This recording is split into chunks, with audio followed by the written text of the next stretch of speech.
well known to be composed of or supported by the new cons, the same people who supported and engineered the illegal, immoral attack on Iraq. And we are all aware of that.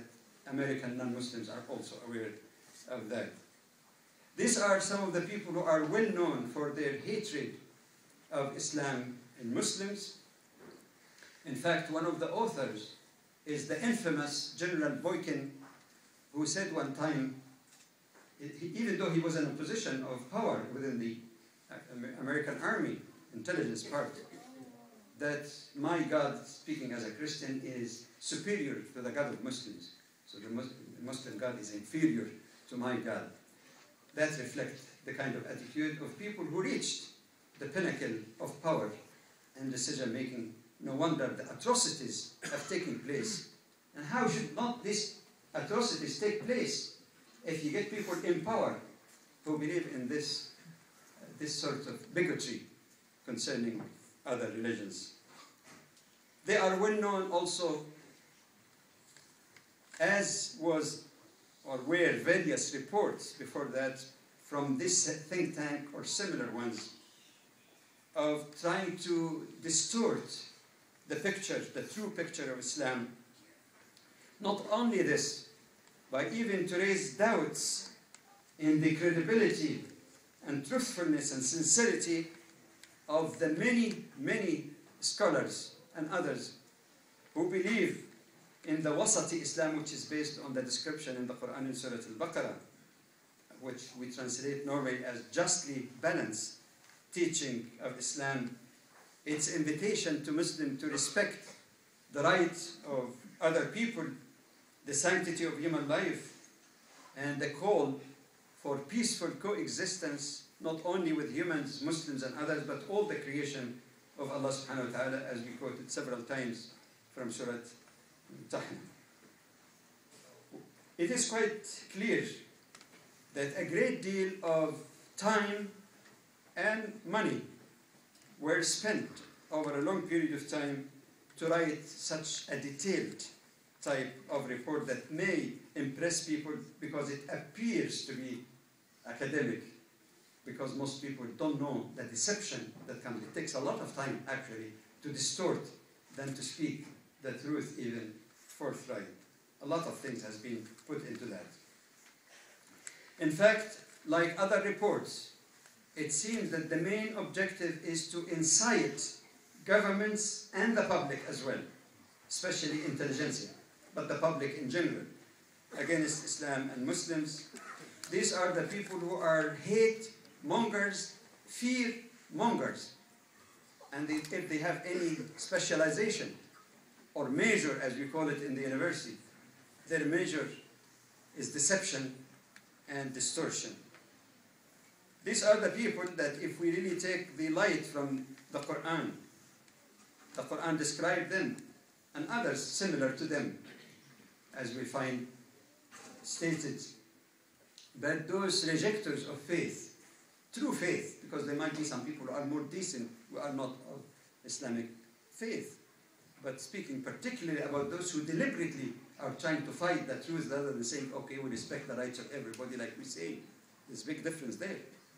It says those rejectors of faith are spending their wealth in order to turn people away from the path of Allah.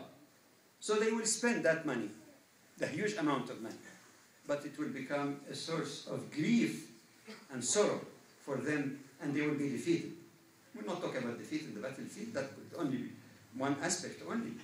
That their ideology, their distortions, inshallah, ultimately will be defeated. وَيُحَقُّ اللَّهُ الْحَقَّ بِكَلِمَاتِهِ. Allah subhanahu wa ta'ala will take care of revealing the truth.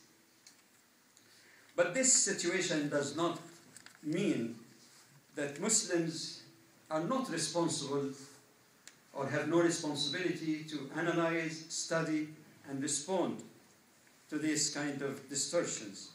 I know it is difficult. How many Muslim think tanks do we have? How many specialists and top scholars can we really devote or put in a situation when they're working full-time, as they do, with all the financial resources available to them. The resources are there in the Muslim world, but how they are used and who controls them, it's another issue. But that should not make us really scared of trying to do juhd al-muqil, to do what we can. And alhamdulillah, now there is some discussion within the Fiqh Council of North America, urging various members to study that report quite carefully to show the holes and deception involved in that.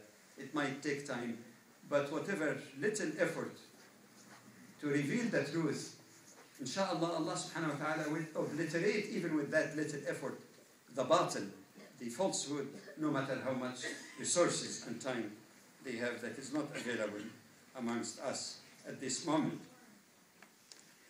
This kind of deceptions and incitement of hate and fear playing on the emotions of people cannot be dealt with except, again, with a carefully prepared, scientifically researched type of responses.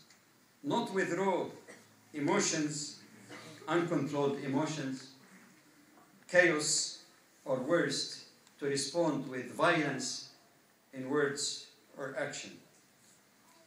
This khutbah is just a beginning, superficial, simple beginning, you might say, of some preliminary remarks that need to be studied about the misunderstandings and erroneous, mythical even, concepts about Sharia, which is presented in this report, that it is more dangerous and more insidious, as they say, more insidious than the great danger to America and the West during the totalitarian communist ideology during the so-called Cold War.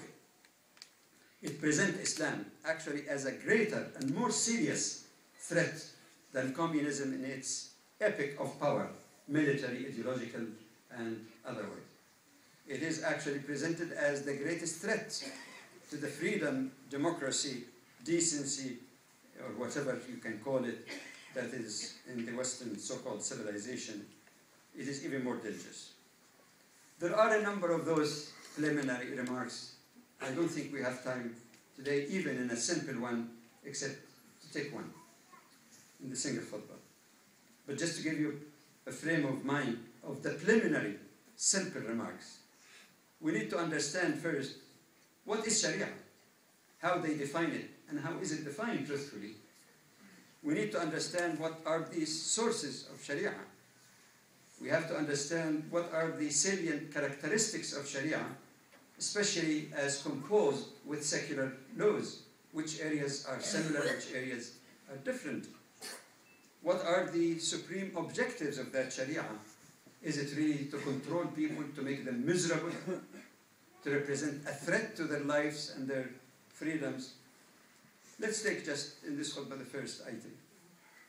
The word Sharia, linguistically speaking, it comes from a root in Arabic composed of 3 letters, like many similar roots. Shin, Ra, Ain. By the way, without any vowel sign. The roots are not necessarily with vowel sign.